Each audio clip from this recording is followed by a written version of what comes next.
আমি তো মানুষ, আমি ভগবান নই, আমি ঈশ্বর নই। আমি ওই নীতি কথায় থাকতে পারি না। পৃথিবীর সব কিছু অনিত্য, সবাই আসে যায়, মৃত্যু আসেই। এই কথাগুলো বলতে ভালো লাগে, কিন্তু চোখের সামনে স্ত্রীর মৃত্যু দেখেছি।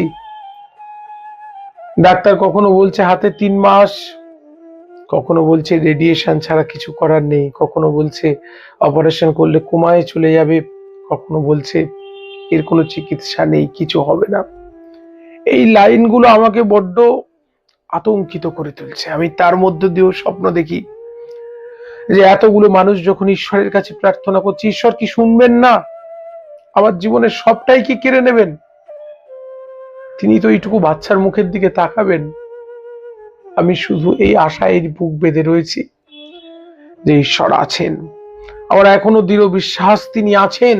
এই পৃথিবীতে যদি কেউ থাকে সেটা ঈশ্বর, বাকি সবটা মিছে, সব মিছে, জীবনের সব মিছে।